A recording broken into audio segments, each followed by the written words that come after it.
Welcome to the 14th episode of It Wasn't Me, a true crime podcast, where we talk about murders that intrigue us. I am Cindy. And I'm Mercedes. This week's murder features the shooting death of a 16-year-old in a nightclub by a famous rapper. Thank you for listening to last week's episode, where we not only revealed the details surrounding the wrongful conviction and eventual exoneration of Kirsten Blaze Lovato for the death of Duran St. Louis Bailey, but also the question of not one, but two severed penises. Our podcast is not recommended for children. Fair warning, this can be extremely horrifying and graphic, and we will use offensive language. So, if you have kids, put them away for a while and join us for a murder. Also, be forewarned, we are passionate and always have been about true crime. Sometimes we will make jokes and we will laugh. For more information and links to our Facebook, Instagram, and Twitter pages, visit our website at itwasn'tmetruecrime.com. Subscribe to our podcast on your favorite platform, and please give us a 5-star rating. While you are there, leave a comment telling us which murder intrigues you. And if you like our show, please consider supporting us through patreon.com/itwasn'tmepod. We appreciate our Patreon supporters so much.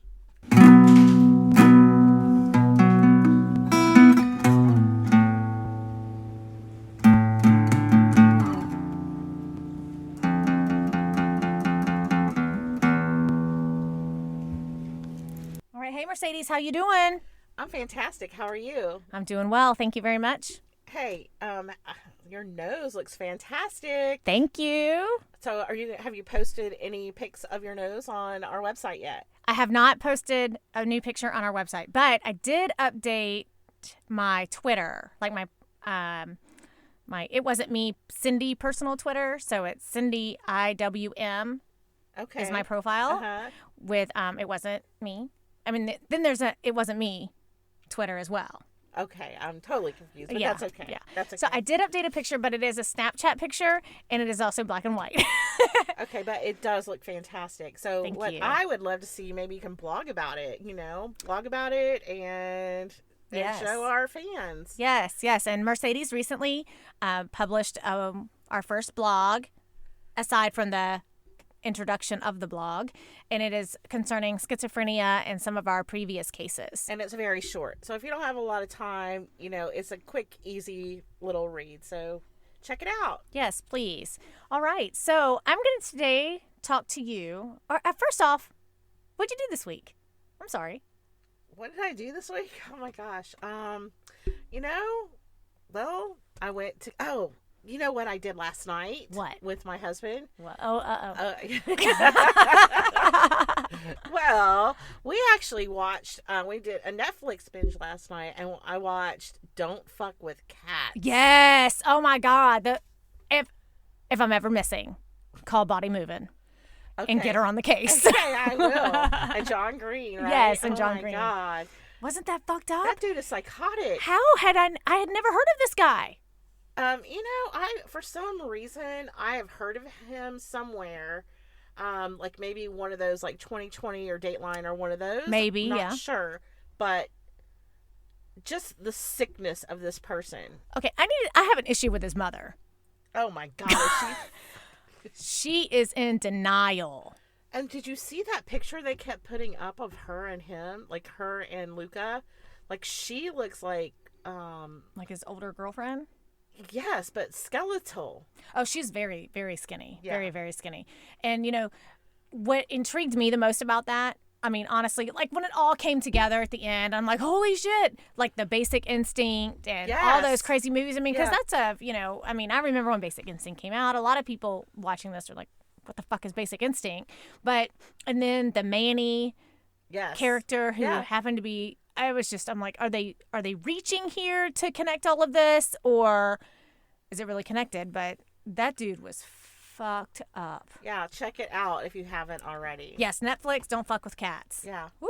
All right, so who are we talking about this week, Cindy? All right, well, this week we are talking about C. Murder, also known as Corey Miller. And from here on out, I will address him as Corey Miller. All right, so Corey Miller, rapper C. Murder, was born on March 9th, 1971 in New Orleans, Louisiana.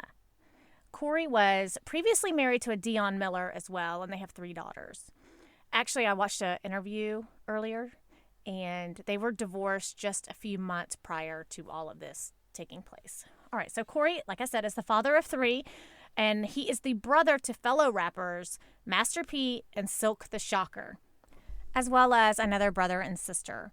Right, so the family grew up in New Orleans, Louisiana, in a neighborhood in the Second Ward.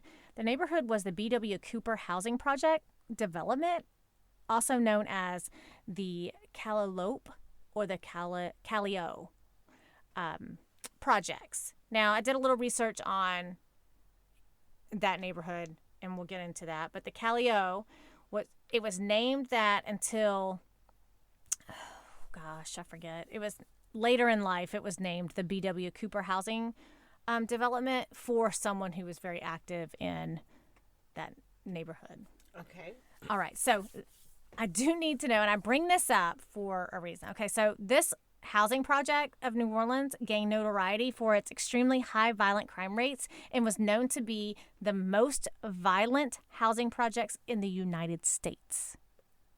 Wow. Yes, so I bring that up, and I'm going to give you a little bit more of the description of the neighborhood, because this is where these three rappers, and you're talking about Master P, Silk the Shocker, and C Murder. And C Murder. This is where they grew up. It's definitely part of their story, and I kind of feel like it's part of this story also.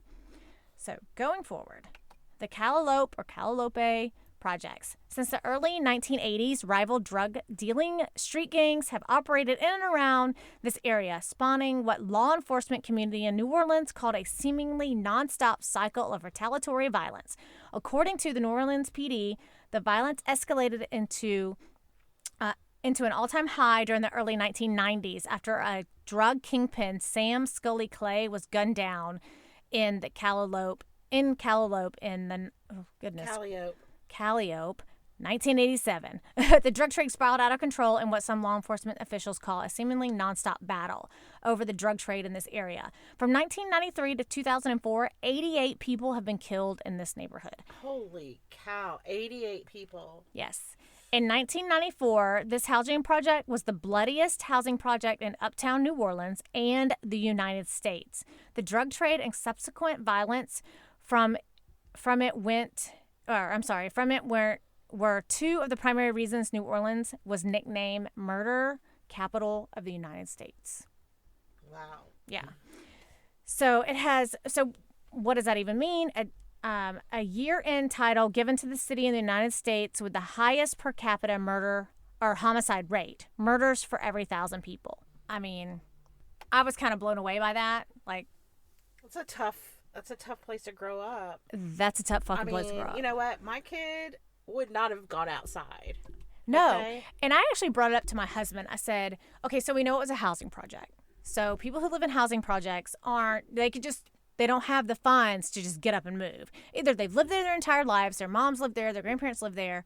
But in my mind, because I haven't lived in a place like this, I'm like, how poor or economically insufficient do you have to be to where you can't say, I've got to get out of here?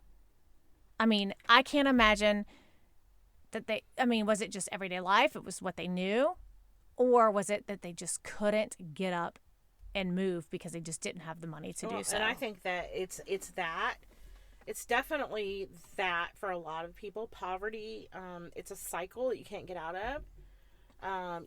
And we see that in our daily lives. You have drug and alcohol abuse, drug use. So, to me, that definitely contributes to it. So, I mean, I don't know. To be honest with you, I lived in the projects. I have too. One time. I mean, I have, but as a single mom, and same. I will say that it was almost impossible just to get out. I mean, I did live in a government housing before. I was married and I was a single parent and had a 1-year-old. You know, it was the only apartment I could afford. But then I think about where I was living, and it really wasn't. It was this. Nothing like this. No, right? not right. at all. Nothing not at like all. This. Not even comparable. No, not at all. But you did have, I mean, the one that I lived in, you did have that cycle of abuse, the substance abuse and drug use. And as soon as I could, I got the hell out of there. But definitely not, I can't even tell you like any kind of didn't hear gunfire or anything like that. No, me either. And I actually lived for me to compare it is kind of silly. But. Right. And my experience as well, because if people were on drugs around me, I was so oblivious to it. I was just 20 years old, 21 years old, trying to raise my kid, went to work every day. I didn't, if it was there, I was totally naive to it, which is kind of scary now thinking about that. Well, it's okay. You survived. Here we are. Here we are. All right. So first I want to talk about, I watched an episode of Investigate, what is it? ID Go is what it was on my TV, but it was called Reasonable Doubt, and it was on ID Investigation or Investigation ID, whatever that new, it's not new now, but you know what I mean. Investigation Discovery? Yes. But the app is ID to Go. Okay. All right. So anyway, in all of the documents that I read, this was never brought up, which is another issue for me because I don't know why it wasn't brought up, especially in his past, to do with his past, because they brought up other things to do with Corey Miller's past. Why didn't they bring this up? So apparently Corey Miller, according to his wife, or now ex-wife, was an Army veteran, that he was a medic during the first Gulf War, and he served in Iraq and Kuwait. Hello? So knowing what we're about to get into raises red flags for me. So if he was an Army veteran and he served in 2 different countries and he was a medic, what kind of bullshit did he see? Right. So is there some PTSD that comes into play once we get into the murder and the events that surround the murder? It makes me wonder, well, I don't know. I just have questions now. So, and she also said, Dion Miller is her name, and she also said that he was a very loving father, a provider. Even though they had their problems, he was not a perfect person, but yet he was not a cold-blooded murderer either. So, and like I said, they had already been divorced, and the interviewer asked her, well, you know, in this interview, she answers this question, and his daughter is next to her, and she's just kind of like, I think that she's like, yeah, right. I don't know. Hearing what her mother says next, I think she's just kind of like, whatever, Mom. Okay. But and Dion Miller says that while he wasn't perfect, he wasn't a violent man. But she said with the circles that he ran in, with the publicity and how famous he was becoming as an up-and-coming rapper, there were lots of women around. Oh. And so she said that is what took a toll on the marriage, because the interviewer of this Reasonable Doubt episode was asking her, was he getting caught up in the rap scene? Was he getting caught up in his stage name type thing? And she was like, no, not at all. But with that comes the entourage of right. people. So, all right. So he did have a criminal past. And that's brought up in conjunction, because it kind of all happens really very, within 6 months of each other. So in June of 2001, Corey Miller is also wanted for counts of aggravated burglary and aggravated assault with a firearm for an unrelated incident in which police say the rapper forced his way into a Baton Rouge home on June 14th and held a person at gunpoint. He was allegedly searching for a man he fought earlier in the day. So he's actively going out with a firearm and searching for someone. Yes. Yes. That's kind of, I mean, I know people with PTSD. Yes. I don't know that any of them would go and search someone and break into their home. No. But if it's a lifestyle, anyway, go ahead. Right. But, I mean, so he got in a fight with this person earlier in the day. Was he... who knows? Did that person threaten his family?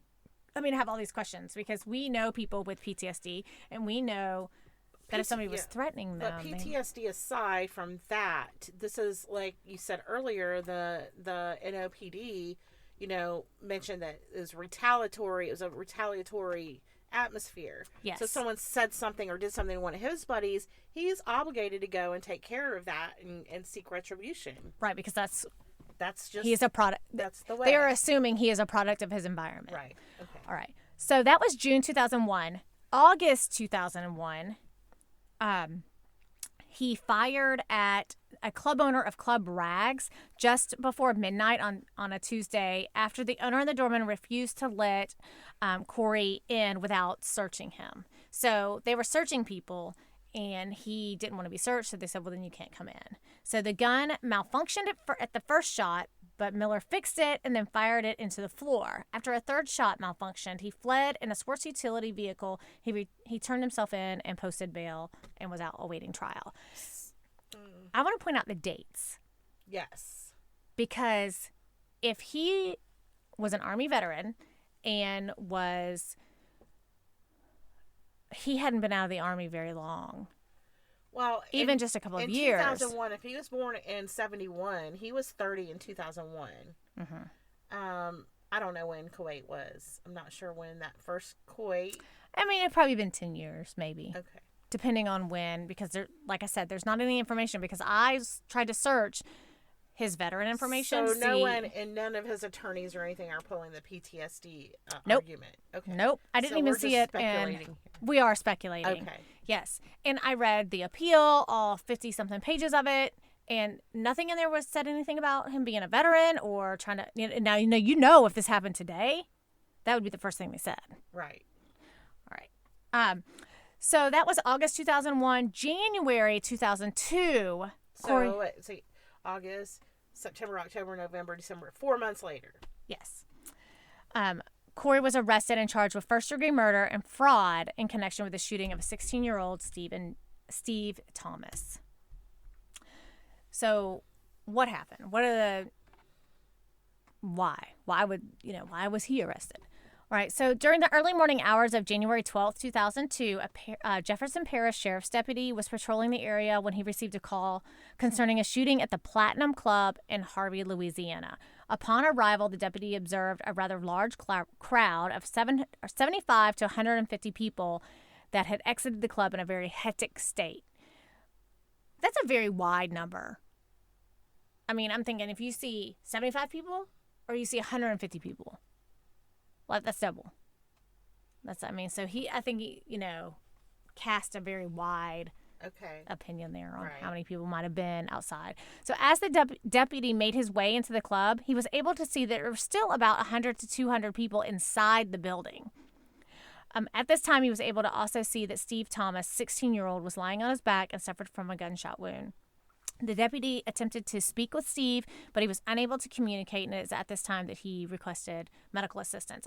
I will also say, in the interview that I watched, they played the 911 call, a portion of it, and someone was called that wasn't the police officer and said, he's been shot. You need to get the medics here now, or EMS or whatever. So the police officer was close by and responded to the 911 call. All right. Police officials began questioning witnesses and were able to ascertain that the shooting took place around 1:30, but no one saw anything. Well, and if there are 350 people in there, I mean... I can't imagine the chaos. Well, but first of all, how many people are going to see something? Not if someone, if the music's going and they're... Right. But there's some other things that kind of led up to this. So there was already some chaos going on. All right. So back to Steve Thomas. He's 16 years old. Yes. Why is he in a nightclub at 1:30 on a Tuesday night in January? Well, he, according to the interview that I read, he was C Murder's, Corey Miller's #1 fan. Oh. And so he was there. I guess maybe he knew, because you know how a lot of people say, we're going to be here at this night to get a bunch of people there and publicity, and they have marketing people. So in this interview, they also said that there was, I guess, like an open mic night or an amateur type thing. So Steve Thomas had actually been, I almost said Steve Miller. Steve Thomas had been on stage and had been rapping. And when he came off stage, that's when the guy on the interview said he might have been still kind of in that rapper persona. He said something that made some people uncomfortable, and a fight broke out. What did he say? I don't know. That I don't know. Some sort of kind of like confrontational way. And it wasn't necessarily with Corey Miller, but his entourage might have found it threatening. Which leads me back to, was there some issues? Were they surrounding him and kind of protecting him because maybe... And I'm only saying that because I have experience with someone with PTSD. And after someone who's a combat veteran. So I don't know. I mean, I have no evidence of what Corey Miller saw or didn't see when he was in the Army. Okay. All right. So about 15 to 20 people started kicking and punching the victim that was on the floor, which would have been Steve Thomas. I need to back up. So Darnell Jordan would later testify that he was working as a security guard that night at the Platinum and remembers the defendant, Corey Miller, and that a fight broke out between the pool tables and the dance floor. So there's the chaos that was ensuing prior to any shooting. So about 15 to 20 people were kicking and punching the victim on the floor. Jordan ran over to break up the fight and grabbed the defendant and told him he needed to chill out. And when I say defendant, I mean Corey Miller. And then the Corey was like, all right, and went to make his way through the crowd anyway. And it didn't give explanation to that. So I'm like, was he walking into the fight already? Well, and if the security guard is telling him to chill out, then he's acting erratic. I would think so. Confrontational. When a security guard tells someone to chill out, that means that the person is not acting in a way they should be. Right. And then, but I'm also thinking, I'm like, so, think about yourself being at a club with like 15 to 20 of your friends and a fight breaks out with your friends. Are you just like sitting back, sipping your drink, or are you getting all in their face too? Right. All right. So thereafter, one gunshot was heard, one sole gunshot. He did not, this is his testimony at the time. Darnell Johnson, yes, the security guard. He did not see the defendant strike the victim with his fist or his foot. He believed he was trying to get into the fight. Darnell testified that he was about 1 yard away when he saw the defendant reach his hand into a pile of people. He saw the gun flash from the end of the defendant's arm. He testified that although he never saw the defendant with a gun, he assumed that whatever flashed was in his hand. He believed that there were about 250 to 300 people in the club, but some had run out of the club after the shooting, including the defendant and the individuals involved in the fight. Darnell called 911, but he did not identify the shooter. All right, so he also testified that a few minutes after the shooting, he told Detective Kevin Nichols of the Jefferson Parish Sheriff's Office that the shooter was C. Murder. He explained that he knew and trusted Detective Nichols, who worked as a detail officer for the club. So what that means is sometimes they hire outside security. So he like would moonlighting. Yeah. Mm-hmm. All right. So he further testified that he had no doubt that the defendant shot the victim. However, he admitted that at times during the investigation, he denied knowing who the shooter was. He explained that he was scared because he feared retaliation from the defendant and his clique. Okay. So he's saying that, yes, I know it was C. Murder who did this.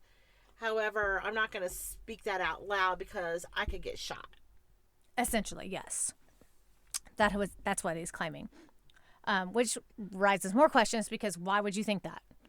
Why would you think that you would get shot? Like, why would you think that his entourage would come after you? Are they known for violence? Is it because they're famous? And are they I think that if you're from that area, you automatically know what's going to happen. Like, these guys don't play it's around. Like snitches get stitches. And wind up in ditches. Okay. All right. So Darnell later testified that he received a phone call. Here we go. Received a phone call from one of the club owners and was told something that caused him concern for his life. Ooh. Because he was afraid of the defendant, he called Detective Nichols. On January 17th, 2002, Darnell met with Detective Nichols, Detective Donald Clower. Clower? Clogher.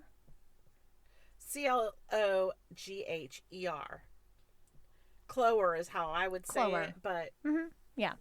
And Lieutenant Thurman, and told that the defendant was the shooter. He identified the defendant in a photographic lineup as the person who killed Steve Thomas. Darnell explained that he was testifying because the victim's father lost his son, and it was the right thing to do. So Detective Nichols testified that he was working in a detail in the parking lot of the Platinum Club at the time of the shooting. That's interesting. He observed people leaving in a hurried manner, so he thought there must have been a fight. However, when he got into the entry doors, he was told that there had been a shooting. I mean, I guess if the music was loud going on, you might not have heard that from the parking lot, depending on how big the club was. I don't know. And it depends on where you are. Right. How big is a parking lot? Or I mean, honestly, I've never, I don't know, when I was I was an adult. I mean, my daughter was already born. The neighborhood where I was living in my dad's house, there was a murder across the street. My dad called me and was like, hey, did you hear that murder last night? And I'm like, I slept straight through it. And like a husband shot his wife and then sped off. Is it really gunshot? Is it a car backfiring? Could it be somebody lighting on firecrackers? Yeah. So, and you know what? Sometimes it might not register what the sound was at the time. Well, and like I told my dad, I'm like, you know what? A gunshot didn't wake me up, but I remember being woken up at a certain time for screeching tires, and the guy had fled. Oh. So, but I don't know. I don't know if I would know a gunshot from a firecracker, to be honest with you. My husband, however, he would. So, at this time, Detective Nichols entered the club, observed the victim lying on his back. Detective Nichols testified that he talked to Darnell, who worked in as security at the club, and told the detective that he saw C. Murder shoot the victim. Detective Nichols said that he collected 25 to 30 names on the scene, but no one admitted to seeing anything. And no one's going to say. No. I didn't see nothing. And not to mention that C. Murder at this time, people know who his brother is. Now, you've talked about his brother, right? Master P. Yeah. Master P at this time is like, he's a mogul. Right. He's like the head of an empire here. Yes. You don't go against the head of an empire or say anything about his or her brother. Correct. You just don't do it. You just don't do it. Not to say that Master P is at all like, going to retaliate or something like that. Because from my understanding and from my research, he's a legit intelligent businessman. Yes. Who made it on his own wits and smarts. And there was no illicit, I didn't read anything about any kind of, like, he worked from the bottom up. Right. That's a song, but I'm not going to sing it. Well, and this interview that I watched also talks about that. It's like, so the people from the investigative ID or whatever it's called, they asked, so was he living this life? Was he was he a gangster rapper? Was he living this persona? Was he gone bad? Was he a product of his environment? They were like, no, that was just all for show. Right. They were working to get out of the projects. Okay. And ultimately they did. I mean, he joined the army, and I mean, that's a surefire way to get out. Right. And he's not the first person to join the military to get away from their environment. Right. But that's not to say that all veterans are saintly either. All right, so Donald how do we say Clower of Jefferson Parish Sheriff's Department was notified of the shooting at the Platinum Club, and he was ultimately given the primary responsibility for the investigation. He believed that between 100 and 150 people were still in the club when he arrived. During the investigation, Detective Clower approached Darnell and asked him about what he had seen. Darnell placed the defendant in the immediate vicinity of the murder, but did not name the defendant as the shooter. Darnell was transported to the Detective Bureau and was interviewed further, where he said the same thing. So he didn't tell this detective that C. Murder was a shooter. He just said he was in the vicinity because, But he told the other detective. Yes. Who they're buddies. Right. Okay, so picture it. You're in a club. There's a famous person there. He's going to be up front and center. So if this Steve Thomas kid, because he was a kid, had done his open mic, amateur night, whatever they call it in that world, had come off the stage and was still like talking shit because that's what they do, right? Like 16-year-olds? Yeah. Yeah. So of course, the famous person is going to be up front and center in the vicinity of anything that happens. So, how famous is C. Murder? I mean, did he have, like, gold-covered albums on his wall? I don't know about that, but he was pretty famous because he did, his brother, like you said, Master P, was the mogul behind this business. I guess I just wasn't into, I've never been, like, a rap fan or anything like that. No, when I told my husband what case I was doing this week, he was like, oh my God, and called his friends, was like, guess what Cindy's doing? And So, I mean, he was with a group or a band. They're not bands, but called True, TRW. So he's also an author. He's written 3 books. I mean, this is not a B-list celebrity by any means. Okay. No, he was like on the up and up, getting out of. So, like, I just Googled it. It said he wasn't quite a household name, but he was certainly a powerful force within the hip-hop industry. Right, so if you listen to that he had 3 music. platinum albums under his belt. He had collaborated on songs with rap megastars like Snoop Dogg. I've heard of him. Okay. So if you were in that world, like, I never heard of him, but my husband had, because that's the kind of music he listened to. And it said here that Steve Thomas heard that C Murder was performing a show near him, so he borrowed an older friend's ID to get in. He told his parents he was going to a movie. That's what I was wondering. And he headed to fucking nightmare. Yeah, he headed to the Platinum Gold with gold foil wrapped around his teeth, a faux grill. And this is from the Millennium. This is from someone named Mike Moran. Oh, yes. I think I read. Yes. Okay. Oh, my God. You know, foil in your mouth doesn't feel good. No, it doesn't. It hurts your teeth. Have you ever, like, had a baked potato and bitten it? Yes. That's why I'm, like, holding my teeth right now. I'm like, oh. Okay. Yeah, bless his heart. I mean, kids will go through great pains to be to cool, see their idols. Yeah. And, I mean, this was someone he looked up to, and he was like, I get to see him. He's in this, like, I mean, it was in Harvey, Louisiana. There's not. So he just wanted to go meet his favorite rapper or whatever, try and act cool. Yeah. You know, and I did think about this earlier. I'm like, you know, if this precious little child is, you know, in heaven, you know, does he know if he killed him or not? Now, this says that this author of the article says that when Thomas approached him, the rap star himself landed many blows. Then a shot rang out, accompanied by, according to some witnesses, a furious Miller shouting, "Do you know who the fuck I am?" Yeah. I mean, there's so many different accounts that came out afterwards, because remember, when they interviewed everybody, nobody saw anything. But we already know that he has broken into someone else's home with a gun. He shot at a club owner. So to me, he's very volatile. Is he just trying to live up to the name C Murder? I don't even think that. Like, I think he's quick to pull that gun out and fire without thinking. That's what the facts of the case are leading us. Yes. Okay. So here's the thing. Other witnesses were taken to the bureau that night as well. According to the detective, Denise Williams said she witnessed the murder and identified the shooter as Derek Taylor. Interesting. Denise was concerned that she had been pointed out as a witness and was upset when the detective met with her. The detective believed that Denise was being untruthful, and she later admitted that she lied about her identification of the shooter. However, she was not arrested because the detective believed she was untruthful due to concerns for her own safety, not to mislead the investigation. Okay. So the detective saying, you know, she's concerned for retaliatory reasons. Right. Okay.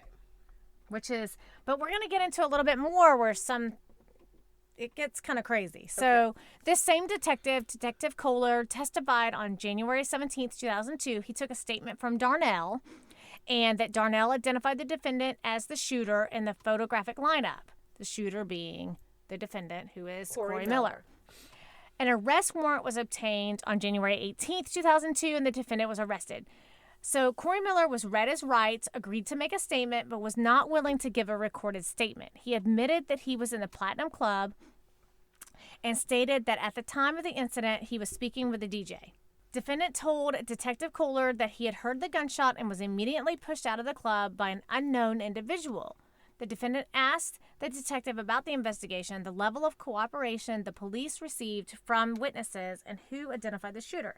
He believed the defendant was fishing for identification of the witnesses to see if they had been threatened out of cooperating. The defendant proclaimed his innocence to Detective Kohler. Detective Kohler Clower, testified that defendant gave statements that were contradicted.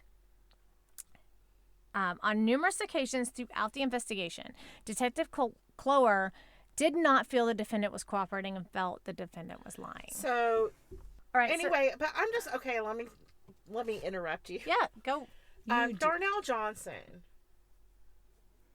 He says one thing to He says one thing to the other detective. Yes. And then he says something else to this detective. Yeah. Why? I don't know. I don't know. Why? I guess it would be different. The detective's the same story each One time. is his friend. One is his friend, and it's not in the detective perspective. When you go down to headquarters and the guy's a dick or whatever, you know, you're kind of raised. Cops don't trust the cops. Well, I can see it. Whatever. Yeah. Well, okay. Okay, and let's just add, we're in Louisiana, in New Orleans. During this time, they were not known. The police in New Orleans were not known for their... They were slightly corrupt, would you say? A little bit. Okay. Yeah, I mean, it's like on the, Yeah. Recently have they been... Right, and even not now, still, considered. there's question. Right. Okay, all right. And I am a blue line kind of girl. I, think if you don't lie to the cops, if they tell you not put your hands up, you put your hands up. But this is a little suspect to me. But you're white. Mercedes. No. Right, It wouldn't matter if I was purple. I would believe the same thing. Okay. All right. But that's just how I was raised, and I didn't live. Okay. I didn't live in New Orleans. Go ahead. All right. So someone else comes forward. Kenneth Jordan testified that he was at the Platinum Club on July 12th. January. Yep, January 12th. And that the defendant was at the club with 10 to 15 people. Okay, not new information. He explained that the club let celebrities in first to allow them to go past the line. Okay, that seems like it would make sense. He recalled that the metal detector wand was used on him that night, but the defendant and his group went through without being checked. So it would have to be one of those 15, 16 people. I would think so. Now, I'm trying to think of any clubs that I've been to in my life. Have I ever been wanded? Concerts and such. Pre 9/11. Well, this is post 9/11. Right. This is 2002. But I'm trying. Okay, so I've gone to Voodoo Fest in New Orleans 4 times. We've been, and we were wanded when we go in. We went to Small Town Murder live a couple of times. Woo woo. We were wanded, but the first one we went to, there had been a murder in that theater. Yes, what is that? American Idol. Was it American Idol or The Voice one? I think she was American Idol. Okay. Yeah, she was a young girl, and she had been shot and killed in that same place. So. And Orlando, right? What Yes. was that venue? I can't remember. Whatever. I don't remember the name, but I had. Yeah, we were there. Yes, I had Not just. when she was murdered. I was still going through radiation treatments at the time, and I hadn't had anything to drink in quite a few weeks, and I had lots of vodka that night. Yeah, and somebody told her to shut the fuck up. They did. My feelings were hurt. I was so upset. Anyway, let's go All right, back. so they were like, "What?" God, thanks for bringing that up, Mercedes. Shut the fuck up. Or as my husband would say, STFU. So, all right. So here we are. So Kenneth Jordan said that he was wanted through the metal detector, but these famous people weren't it. They weren't it. They were not. But let's see. But the defendant and his group went through without being checked. He recalled that there was a rap contest. That's what they were calling it that night, and the victim exited the stage after he rapped. Okay, so that the victim being Steve Thomas. He said that the person wearing a CP3 hoodie ran into the victim and then attacked him. Kenneth explained that CP3 stood for Calliope Project and identified the gang sign in a photograph of the defendant. Which is the first time I've heard anything about gangs, but I think that's kind of with the... It's the area. I mean, it's I don't think expected. It doesn't even need to be said. Right. Yeah. A victim was Kenneth explained that CP3 was the Calliope Project and identified the gang sign in the photograph of the defendant. Kenneth testified the victim was fighting for his life when the CP3 group of 6 or 7 people attacked him. He stated that the defendant did not throw any punches, but was watching the fight. Okay. Kenneth testified that after the fight was over, he was about 5 or 6 feet away from the defendant when the defendant stood over the victim and shot him once. So he said the defendant did not, he's saying that Miller did not punch the kid or kick him, but he stood over him and shot and fired a gun. Yes. Kenneth said he ran out of the club. Okay, well, I'm sorry. He said the defendant, Corey Miller, was 5 or 6 feet away from the shooting, is what he's saying. He said that the shot rung in his ears, and he saw the fire come from the gun. Kenneth said he ran out of the club behind the defendant and the group that he was with. Kenneth did not talk to the police at the time or contact the police, but because he was scared for his life, he had heard what the defendant's people, and I use people with air quotes, could do and what would happen to people in jail. So interesting. I know. I mean, it's believable that both sides are kind of believable. Are they saying, well... Right now, I'm leaning towards the prosecutor side because of the 2 incidents previously. Right. And then the witness testimony at this point. Which as you try to dispute later, saying, oh, well, you brought up my criminal past, but you didn't bring up the kind of criminal past of these other people. Okay. Or you shouldn't have brought up my criminal past. No one else is on trial. So he's saying that the criminal past should not be brought in. It has no relevance to this trial. But really it does, because that sets your character up, right? It does. And not only that, but you're out on bail. Right. But should you have a firearm in your possession? No, because he did pay his own bail for that other thing. He paid $100,000. So he was out on bail for another incident that could have had the same results. Right. But they never found a gun. They never found the gun. Okay. No, there was no evidence. All right. There's no evidence. This is purely circumstantial, which we know that doesn't mean we're in the pod loft. We're in the pod loft. That's what it is. Mercedes is wiping her nose on my clothing. Well, this looks clean. Hey, at least it looks clean and she's not afraid to wipe her nose on it. All right, so after about a whole year, that's 365 days after the murder, the case was mentioned when Kenneth was at the Detective Bureau as a materials witness regarding the death of his baby. Oh, yes, I remember his baby died, right? Yes. So it was learned that Kenneth was at the Parliament Club at the time of the shooting. On January 27th, 2003, Detective Kohler, whatever his name is, interviewed Kenneth and took a statement and showed him a photograph lineup. Kenneth identified the defendant as the shooter. Wait, a year later when he's supposed to be talking about his own baby dying? Okay, so Detective Clower did not get this witness testimony right after it happened. This is a year later after the guy's in trouble now. No. He's interviewing him about his baby dying. I know, but did you say that when you said he told us earlier, you said Kenneth testified after the fight was over. When did the police get that information? Kohler testified a year later. January 17th, he took a statement from Darnell. Okay. January 17th, 2002. 2002. Okay. And then Kenneth Jordan testified that he was at the Platinum Club in 2002. Okay, so a year after the murder, he then talks to this other guy, and I think what they're trying to get at here is that he found out, oh, so you were at the Platinum Club too? They're trying to create reasonable doubt. Because I've got this open murder who's, kind of a bigger deal than your baby. But his testimony had already been taken in January 17th, 2002. Mm-hmm.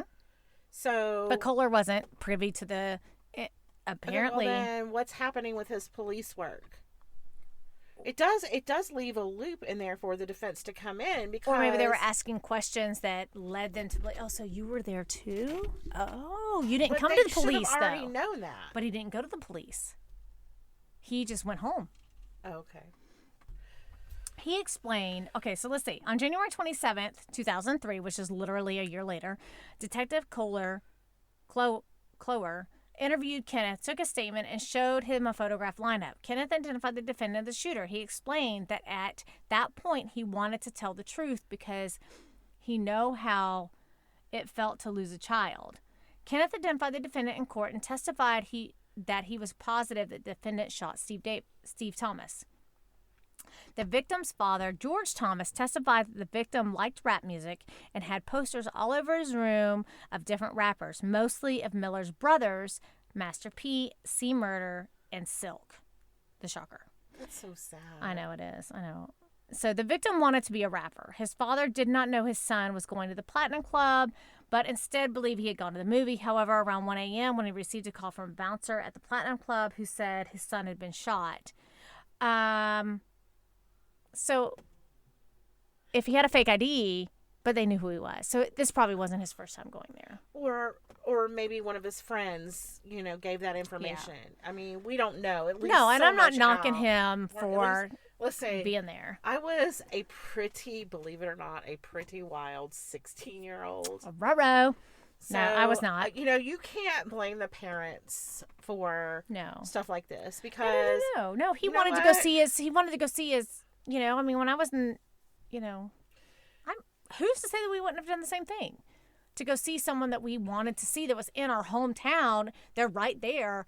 I'm going to use every means possible to get to see him because never in a million years did I think this shit was going to happen. And our own children do that all the time. I can tell you, where we live in, we're not going to mention where we live, but we also have a lot of rappers and people who come to our town. They may have been here. And listen, you find kids skipping school, doing all kinds of stuff to go see. Yes. So yeah, it still happens today. Fake IDs off the internet, you name it, they're doing it. That's why I'm a helicopter parent. So at the hospital, a doctor eventually told him that they could not save their son. And that's heartbreaking, like I said earlier. But when I said that, somebody said, "Do you know who the fuck I am?" Well, who gives a shit who you are? But the Thomas family, because I guess you're going to try to talk about his appeal. They came back and they're fighting against his release. They came back and said, "Do you know who the fuck we are?" Right. So they're not afraid to stand up either for their kid. So, but as I get into that appeal, there's actually a couple of appeals. So we'll see how we feel after we get through that information. Okay. All right. So the tape testimony of Kirk Edwards was presented. Who's Kirk? Kirk was the DJ at the Platinum that night. At the time of the shooting, he had seen the defendant a couple of times before and identified him in the court, but he denied seeing the defendant in the Platinum Club that night during that incident. But we already know that he's been there. So it was very well known. Yeah, so it's kind of a moot point. So after seeing a disturbance across the dance floor, Mr. Kirk turned on the lights and then the gunshot went off. Kirk testified that he could not say if the defendant was involved in the fight, but at no time during the night did the defendant come up to the DJ booth to talk to him. The defendant also presented tape testimony of the defense presented tape testimony of a Keyshawn Scott. Keyshawn testified that she was in the club when the victim was shot. She said she was close to the fight and recalled that a lot of people were kicking and stomping the victim. Golly, he's just a baby. I have a 15-year-old. You have a 20-year-old. I have an 18-year-old and a 20-year-old and a 32-year-old. Well, I have a 23-year-old also. But still, they're babies. They are babies. They might not look like babies, but they're babies. But you know what? Sometimes it just worries me that some of the things that these kids say. Yeah. And it could be life-altering or... Most definitely. Yeah. All right, so this young lady testified that she was close to the fight, recalled that a lot of people were kicking and stomping the victim. She said after the pang from the gun, everyone ran and she left prior to when the club was locked. Because when the police came in, they locked the club. They locked everybody in. Which I didn't think was legal, right? That's a fire hazard. But hey. Yeah, I didn't think so, but I'm like, I don't know. So she said that she had no idea where the defendant was at the time of the fight, but that she was not one of the people involved in the fight. She testified that she did not see the shooter, and she knew the defendant was not the shooter. Because remember, nobody saw anything. All right, so the defendant also presented tape testimony of a Vance LaFrance. Vance. Bless his heart. All right. who stated... Anyway. This is where those points where we laugh. All right, so Vance stated that he was at the Platinum Club at the time of the shooting. He saw the defendant at the club before and during the fight. He said the defendant was tall and was a celebrity, so he really could not have been missed. Even though there were 500 to 600 people in the club, there is a huge discrepancy of how many people were in this club. Well, you figure, 150 ran out, and then there were 200 to 300 still left in there, so that's 500 to 600. Right. Well, I will say that during this interview that I watched on the ID channel, the wife said that her husband wasn't that tall. So he's not... Well, he didn't say how tall the defendant... It just but said you know what? tall. Celebrities always seem bigger than life. Bigger than life, they? yes, Yeah. they do. I mean, even Tom Cruise look seems at bigger. me. I know. Just All teasing. 5'2" of me. All right. So Vance testified that he saw 12 to 15 men, which is consistent with what everybody else said, in hip-hop clothing. What does that mean? Well, back in 2002, is that right when the underwear started showing? Or is that later on? Hip-hop that's clothing. a prison thing. That's been going on for years. But the sagging, I don't know. I mean, shit. Were they like crisscross? Crisscross.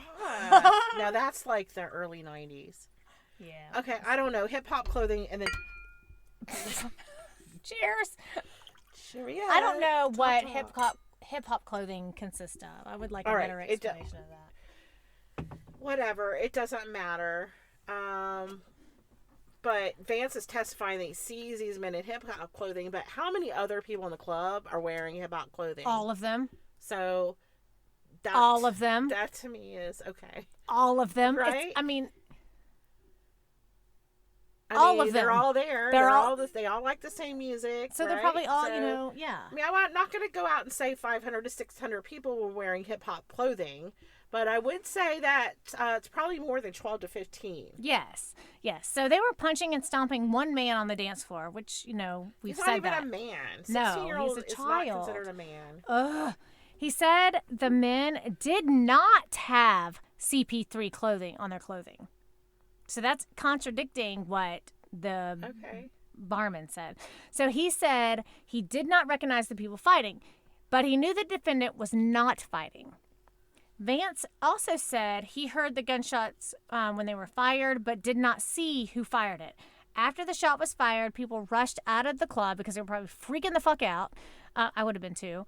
But he was not able to get out. He told police that he was in the bathroom, even though he was not in the bathroom, because he did not see the shooter. He testified that he had no doubt the defendant did not shoot the victim. So how can he testify to that if he says he was in the bathroom? But then it says even though he was not in the bathroom. Yeah, I'm sorry. That is an unreliable witness.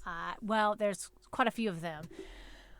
All right, so continuing on with the facts of this case, the defendant also presented the tape testimony of Vanessa Henry, who said that she was at the Platinum Club at the time of the shooting.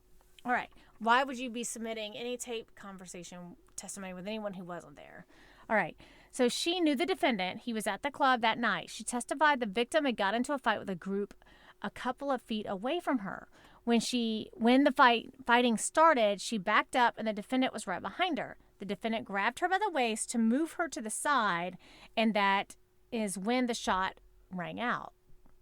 She testified the defendant was not involved in the fight, but she believed the people who were fighting were with the defendant, which goes back to, was he getting a little too close? Was he still in like his little rap persona and talking shit when he came off stage and they got offended? Because I can't help but go back to, were they protecting him for a reason? All right, she testified that people in the fight were yelling out, "Calliope, Calliope," which Calliope. It just depends on who's saying it. Okay. All right, which referred to the housing project where the defendant was from. They also yelled CP3, which meant Calliope Project, 3rd Ward. She also showed the sign that some of them made, which would have been the whatever gang sign that was. She identified the defendant in a photograph with someone with whom she could not identify. They said they were making the 3rd Ward signs in the photograph. Now, earlier, when I looked up this information about this neighborhood, it said it was in the 2nd Ward, but okay. But there's a place where we live, and there's a neighborhood that they have like different little signs for that particular neighborhood. Right. And so, I mean, I get, that doesn't make it. Doesn't mean right. anything. No, not at all. So, Mr. Corey Miller also presented, or his defense, also presented taped testimony. Now, you said that after the shot was fired, Vanessa saw a defendant and the group that had been fighting run out the door. Mm-hmm. So, Vanessa tried to leave, but security locked her in the club. She was told she told the police she didn't see anything because she was nervous.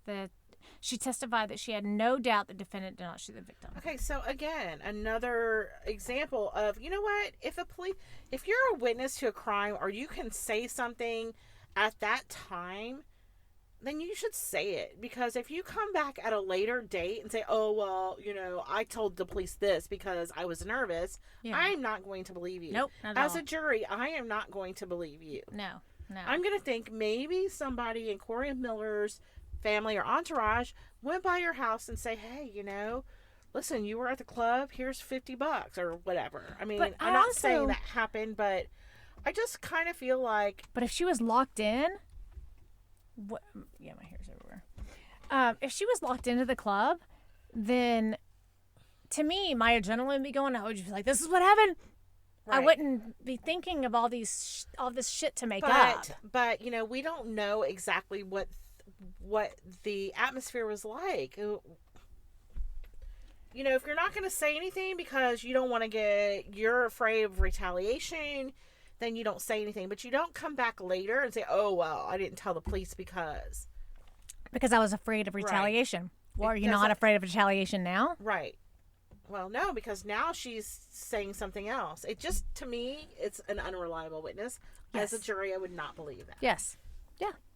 So the defendant also played a tape of Hasim Smith, who was at the Platinum Club on the night of the incidents. Smith testified that the defendant was inside the DJ booth. Wait, I thought the DJ said he wasn't inside the DJ booth. Right. That's... And that the DJ was announcing See Murder and was talking about his album. Now, just because he was announcing that he was there doesn't mean that Corey Miller was inside the DJ booth. But Hasim Smith is saying, oh, I saw the defendant inside the DJ booth. Yes. All right. So Hasim observed the fight, but did not hear anyone yelling CP3 or Calliope or whatever it is. Calliope. So Smith explained that the victim had been dancing close with a female, and he thought that this must have been what the fight was over. 16-year-old dancing with a... No, defendant. Oh, the defendant. Oh, no. You're right. Yeah, the victim. So Smith was dancing with this victim. So Smith, Smith saw explained that the victim Steve was dancing with a female. Yeah, you go away. So... Smith stated the victim was on the ground and was getting stomped by someone in the group, and then someone in the middle leaned in and shot the victim.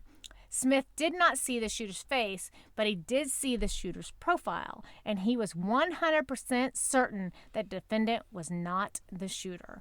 Smith did not know where the defendant was during the shooting, but knew where he was not.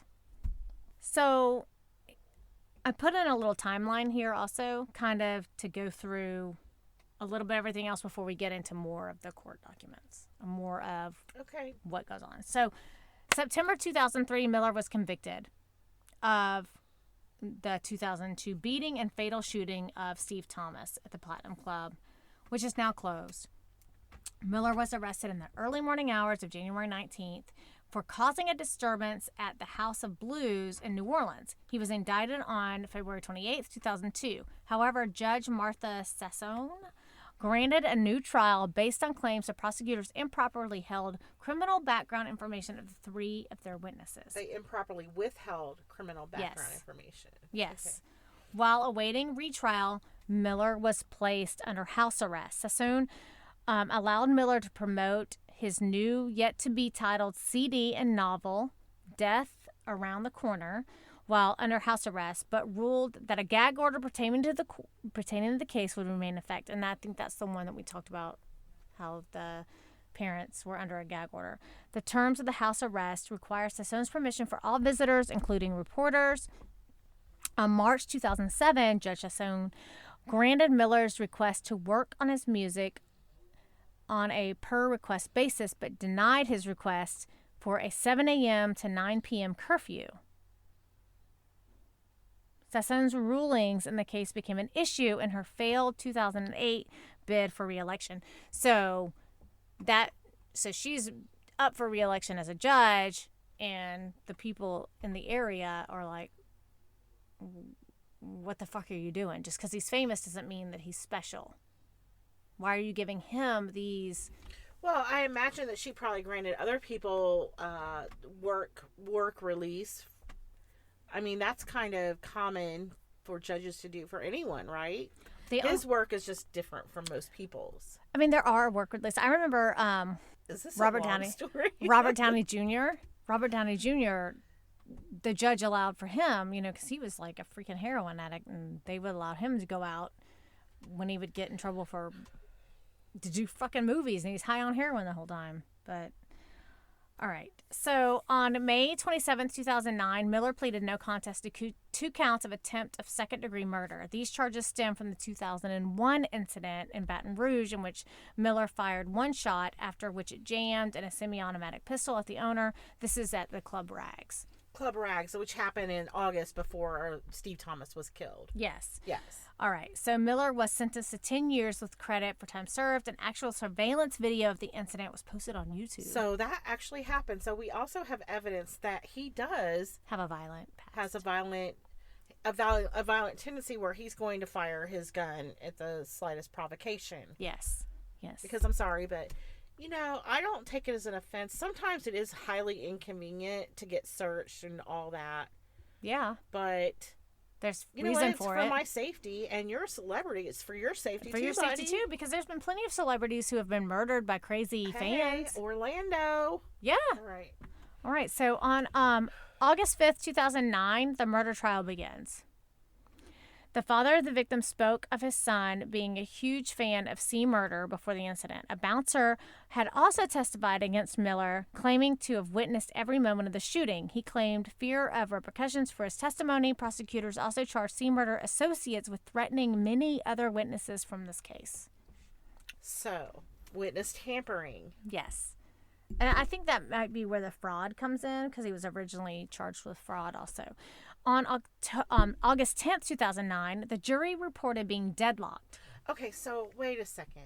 This child was killed in 2001, and the case finally goes to trial in 2009. Well, he was indicted, and then it was kind of kicked back because there was an appeal of his indictment because the criminal record of some of the witnesses wasn't brought forward. Okay, that's right. You did mention that. Okay. All right, so there was, in 2009, the jury reported a deadlock, but the judge instructed them to attempt to resolve this, which is not the first time we've heard of this. No, we talked about this just recently. 3 hours later, the jury returned to announce it had reached a 10 to 2 guilty verdict. The judge suspected that given the deadlock announced earlier, followed by a quick reversal, one of the jurors decided to switch under the pressure to end the trial and instructed the jury to go back and deliberate on the case longer. And I will get to that. That's going to be one of the issues when they bring it for an appeal. Yeah. So when they came back with the same verdict, Miller was convicted of second-degree murder charges with a 10-2 verdict. This is the same thing that happened with Wendy Andriano, I believe, right? Kind of, yeah. Yeah. Like she tried to say the judge tainted the jury, right? Essentially, by making them go back. Like we're not going to let you go until you come up with a yeah. Okay. But to me, the judge was kind of like, okay, you're back. You're all of a sudden you're deadlocked, and then all of a sudden 2 hours later you're back. Right. No, I think the judge did the right thing. Yes, I agree. All right. So during the sentencing, the victim's father was quoted as saying, "I am not rejoicing. I feel bad for Miller's family, but at least they can see him. What we have got." But they came back with the same verdict, right? Yes. Okay. Yes. After longer deliberation. Yes. So and he was convicted of second-degree murder, not first-degree, because originally he was charged with first-degree, and they kicked that back. Yeah, because it wasn't planned out. No. Okay. Yeah. So C Murder, Corey Miller, was sentenced on August 14th by district judge to mandatory life imprisonment. So on August 27th, 2009, Ernest Johnson, president of Louisiana NAACP, requested an investigation into jury deliberations. Why? Well, they were deadlocked. 2 hours later, they had a verdict. All right. So, I mean, that is a little... So was someone pressured? Was someone... what was going on here? So C. Murder's financial woes had reportedly landed him with the help of 2 Harvard attorneys. Okay, so if I got in trouble, I would have financial woes trying to... Would I get 2 Harvard-educated lawyers? Probably not. Well, I will tell you that Kirsten Lovato... Yes. She ended up getting attorneys from the Innocent Project, which, a lot of those are. So it's a possibility, It depends on your case, I think. Yeah.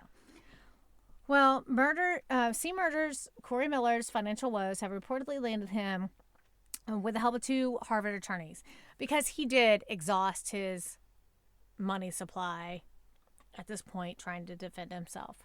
All right, one of them was Ronald Sullivan, who agreed to assist with his appeal. One of the jurors, Mary Jacobs, said that both she and a fellow juror, a 20-year-old from Xavier University of Louisiana, were verbally abused by fellow jurors for their decision to acquit. According to Jacob, the abuse resulted in her switching her verdict, saying they literally made this 20-year-old girl violently ill. She was shaking so bad. She ran into the bathroom. She was throwing up her guts. She couldn't function anymore. That's when I decided the judge don't want to listen to me, doesn't want to listen to us. I told them, you want him guilty? Here's your guilty. Now, let's get the hell out of here. This account was partially confirmed by another juror. In Louisiana, a 10-2 consensus is sufficient for conviction for a 9-3 consistence of a... Okay. A 93 results in a mistrial, but Yes. 10-2 is a conviction. Yes. But where we live, it's unanimous, right? Now it is, yes. Okay. All right. So as a result, Miller appealed the conviction. So I also read that this person, when she started getting verbally abused, she pulled out her Bible and was reading the Bible. And they were like, she gave up. She just wants a mistrial. She doesn't want to be here anymore. And they were trying to blame this juror on because she pulled out her Bible, she was disengaged, and she was just ready to be out of here. And jury duty is, especially when you're talking about someone's life and you're considering, is this person guilty or innocent? Because I could either put an innocent man away or I could put a murderer out on the street. So it's my decision. My decision could possibly be wrong.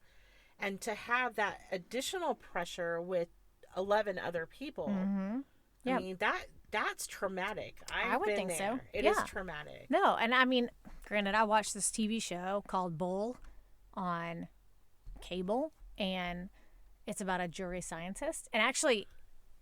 Oh, Bull. Yeah, I've seen that. Yeah. Actually, it's the about... guy from NCIS, so Tony from NCIS. But the person it's portraying is Dr. Phil. Oh. Dr. Phil is an executive producer because before he was Dr. Phil, he was a trial scientist. Yeah, it is a science. It definitely is. So, and which I thought was complete bullshit. Even after I saw the movie, there was a movie with John Cusack where he Runaway Jury. I thought that was like completely made up, but apparently it's not. So, ultimately on December 28th, 2011, Corey Miller's conviction was upheld. On February 19th, 2013, Miller's appeal final appeal was rejected by the Supreme Court. After a jury voted 10-2 to convict Miller, Miller's attorneys argued that the federal juries must reach a unanimous verdict in criminal cases. Miller should not have been convicted in Louisiana. So his attorneys are saying that in federal cases, it has to be unanimous. So it should be that way in Louisiana, too. Right, because that's how a lot of these cases in Florida have come back to try to re-sentence them, was because of these federal cases in the Supreme Court, and then just everything's kind of coming to a head where everything needs to be unanimous. Okay. All right, so on April 2nd, 2014, Miller's attorney, Rachel Connor, filed a post-conviction relief application in the state court of Gretna. She raises 10 points to support her assertion that her client didn't get a fair trial. Connor said that she plans to raise more points later, primary among the assertions that is what she described as irregularities during the jury's deliberations, stating one juror cast a guilty vote not based on the evidence, but because she wanted to end deliberations. All right, please keep in mind that the Supreme Court did deny any kind of repeal or an additional trial, which would essentially be a third trial. So they rejected his appeal. Yes. But 4 years later, Kenneth Jordan would recant his story.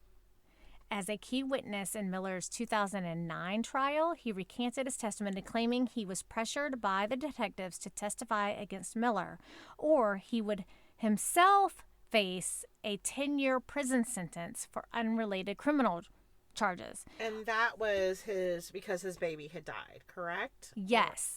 This is the same guy who... Yes. And one of the previous appeals had said you didn't bring into account, the defense was saying the prosecution didn't tell us about the prior bad acts of some of the witnesses.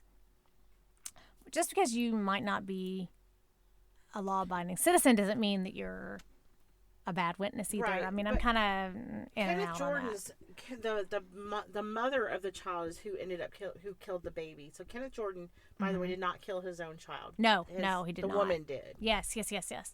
But also, so on July 6th, yes, another witness recanted their story as well. Oh, yeah. Who was that? So there was a Kenneth and there was a Darnell. Darnell, our security guy. Yes, they are both recanting their testimony, saying that he was detained and locked in a hotel room by police for refusing to testify against Miller. Okay, what? So he's saying the police locked him in a hotel room, mm-hmm. and we're not letting you out until you testify against Miller. Pretty much. Okay, So in I don't know if I believe that. I know. So let's what is the recanting? What is this all about? So in 2003, Jordan was arrested for the death of his infant child. Jordan now claims that even though the mother of Jordan's child was eventually convicted, investigators threatened to convict him for carnal knowledge of the minor, unless he testified that he witnessed Miller killing Steve. The mother of Jordan's child was 16 and the age of consent in Louisiana 17. So they're saying, well, age of consent is 17. Allegedly, this is what they're saying. 17, she's 16, she killed the kid, but you knew, and you were having sex with a 16-year-old, got a 16-year-old pregnant, so unless you do what we say, this is how this is going to roll. You're going to go to jail for this. I think that I would go to jail for that before I tell on somebody who has an entourage that would kill me if I spoke out for them. Well, maybe he thought, this is more important. I'm not going down for something I just straight didn't fucking do. Right. So I don't know. So Jordan provided a statement fingering Miller that, what? You always use that term, fingering. I know. Will you please stop? God, it hurts. It hurts. All right. He ultimately said Miller. You already said it. Jordan fingered Miller. Spread that around. It hurts. All right. So he was saying that Miller wasn't using the first. So. But after the convention, that was taught. So Jordan provided a statement saying that he said that Miller was a killer. That wasn't used in the first trial, but after the convention was tossed out, cops decided to use this testimony. His name is actually C. Murder Strategy. So they're trying to capitalize on his stage name here. So they hunted Jordan down for the 2009 trial and put him on the stand. Jordan says that he told prosecutors that in 2003 statement wasn't true, but he says that they told him that was already in black and white. And said Paul Barker, the attorney representing C. Miller. I keep saying C. Miller, C. Murder. I'm not buying any of this I'm sorry. Again, I don't buy the recantation at all. But it's so many years later. I don't buy it. I don't know. So it says, per full affidavit, Witness alleges police arrested him in 2003 when his newborn baby died. They questioned him about C murder instead. So, Okay. did they put the connection But together? he was already interviewed in 2001 after the incident. Yeah. But then And supposedly said that he saw it, and he's like, "Oh, now he's going to say no." But I they didn't. didn't. See But it. it got tossed out because of it got tossed out. So then during the second trial, they were able to bring all Well, this up. then sure, but the first testimony that he gave should count. That can't be recanted. Right. But Okay. so the Jefferson Parish Sheriff's Officer approached me and offered me leniency in my criminal case if I agreed to cooperate and give a statement implicating Corey. And that's what Jordan is saying happened?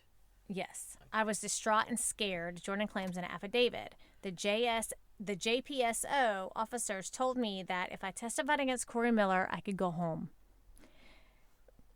They told me what to say. They fed me facts about the fight and the details about the DJ and the dance party, none of which I really knew. Kenneth Jordan said he was lying when he told police he saw Miller stand over the 16-year-old Thomas during the brawl at the Palatinum Club, January 12, 2002, fire a single shot into his chest. He said investigators had threatened to charge him with killing of his infant son, just more of the same, whose death was under investigation at the time if he didn't identify Miller as the shooter. Ultimately, the child's mother was later convicted of this murder. In his affidavit, Jordan said that he saw another man with a dark complexion and a hoodie shoot Thomas, which is also brought up in that interview that I saw with his wife, saying that Corey Miller was not dark complected. The other witnesses, a security guard named Darnell Jordan, told the program, meaning this news article, that he saw no gun in Miller's waistband during the fight that preceded the shooting and that he had been tricked into testifying against Miller. So that's number 2. According to the the Corey Miller, a.k.a. C. Murder's publicist, Tammy Ty Page, Miller had been transferred from Angola prison to Hunt prison in Louisiana, the same facility which houses McKinley Mac Phipps, another artist from Masterpiece No Limit Records. So Angola is that's hardcore prison, right? So Hunt prison is at it's like a transfer facility. So it's lower. What do they call that? Like the lower different security, lower security, or like minimum security, maybe. Security. Yeah. It says prison insiders indicate that this move to Hunt's facility signals C Murder getting closer to a better life. Most inmates transferred there are usually done so because of their transition to freedom, stated one prisoner from Angola who spoke with a true team member during the transfer of C Murder to Hunt prison. According to sources close to the case, the real killer also recorded a confession to the murder of which Miller was convicted in presence of his own legal counsel. And the interview with his wife and his daughter also say the same thing. And actually, they talked to the person on the phone, saying so he the confessed. There's a person who confessed to killing this Supposedly, kid. yes. And he did this in the presence of his legal counsel, and this confession had been offered up to authorities in Louisiana on multiple occasions, but fell on deaf ears for quite some time, apparently. Word has it that the confession completely exonerates Miller in conjunction with the crime. Now that news outlets are reporting the confession has been circulated through the legal system and some media outlets, perhaps we are seeing an early manifestation of Lady Justice taking off her blindfold. To be clear, this is no definite declaration of release for the date of Miller at this time. Okay, so if he is innocent, then hopefully he will be released. But as a jury, I am not convinced. Like, if I were a jury member, I would not be convinced. No. That I really hope that maybe the Innocent Project will pick this up if they, because I know that they look. I was more surprised deeply if they into really thought that it was that they haven't already. because you're the one that did the research. When we take turns doing research each week, you did the research on this murder. So really, I mean, if you were a jury member, what would you say? I don't know. There's reasonable doubt, you're saying. I mean, okay. So reasonable doubt. I mean, you can't be convicted. You should not be convicted if there's reasonable doubt. And that's the thing. You know, people want to get up in an uproar because, you know, Casey Anthony was found, you know, not guilty. Because it is upon the state to prove the guilt of the defendant. It's not, the defendant doesn't have to prove themselves. The state has to prove that they're guilty. And that is the when you're talking appeal, though, you're not talking about... You're talking about evidence that hasn't been brought in. And their appeals have been declined. But their appeals are declined because there's now recantations. People are recanting their earlier testimony. But they're still being denied. They're saying there's still not enough evidence to give him a new trial. Yeah, because somebody could go and say, look, you know, go and repeal your we'll pay for your kid to go through college if you go back and say that this happened. No, I agree. So I can understand. To me... The burden of proof is on the state. Right. To prove whether... And obviously... I mean, if there was any reason for appeal to me, it would be the fact of what happened to the juror who got sick and felt pressure. But anything else, any of that the recanting of the testimony, that to me is like, I wouldn't believe that. Right. I mean, if you can't... I mean, here recently, you have to be 21 to buy tobacco. Should you have to be of a certain age before you can be on a jury to convict somebody of murder and putting their life in prison? That, my dear, is something for a different episode. Okay? But I mean, that's true. I mean, I can imagine being 20 years old and, you know, a 45-year-old man or a 50-year-old man saying, I want to go home to my kids. And I'm just like, you know, I mean, I get. Well, and yeah, like I said, just the whole coerced. Right. The coercion of the jury, and that's the whole appeal, a lot of that. And they're saying, well, no, it wasn't the coercion. This person just... I mean, that would be my only reason why I would say that he does deserve an appeal. Mm-hmm. Okay. All right, so there were some other things. So they're saying that instead of telling the authorities, and at first I didn't really know what this even meant, but then as I read, I think it's part of the songs that he used to sing, because it was like, instead of telling the authorities that he was bout it, Jordan testified that he did see murder Steve at the club that night. And I'm like, what the fuck does bout it mean? But then finally it kind of clicked that it's probably part of their lyrics in some of the songs they sing. So Miller was sentenced to life in prison, although he continued to assert that he was innocent of the crime, repeatedly telling prosecutors, it ain't my fault. But the jury believed Jordan. I know that the individual who I saw shoot the gun that night was not Corey Miller, Jordan said recently in a filed affidavit. I mean, I also think if you were going forward, you're filing an affidavit, you are going forward in the, you know, so he's recanting his testimony. So he's not afraid anymore. Watch that man's bank account. Right. And maybe they are. Maybe that's why there's been no movement on it. When asked how you do that, I don't know what that even means, the sheriff's officer and district attorney would not comment on the case. After requesting a new trial, Barker said he was really their star witness at the second trial. Without him, they don't have much of a conviction. The judge presiding over the case can choose to throw out the conviction or order a new trial, order a hearing, or deny the request. Meanwhile, neither Miller nor his attorney asked the judge, what you gonna do? What you gonna do? So I'm guessing that might be lyrics from a song. Yeah, that took me a minute to figure out. Did you listen to any of his songs? I did not. Okay. I haven't either. I want to, though. Maybe one day. Okay. All right, guys. Well, thanks for listening. We really appreciate your support. If you'd like, please, we beg you to support us even further. You can subscribe to our podcast. Give us a 5-star rating. While you're there, please leave us a comment. It can be about anything, because your subscription and ratings are essential to our success. It helps push us up the charts. Now, you can do this on your favorite platform. For more information and links to our Facebook, Instagram, and Twitter pages, visit our website at itwasn'tmetruecrime.com. Yes, we are so grateful to spend our time together to share our murderous stories, Thank you so much for listening to us and supporting us. We would like to thank our Patreon supporters. They are the extra. You too can become one of our beloved patrons by signing up at patreon.com/itwasn'tmepod. Subscribe to our podcast and leave us a rating. And thanks again, everyone. And remember, it wasn't me.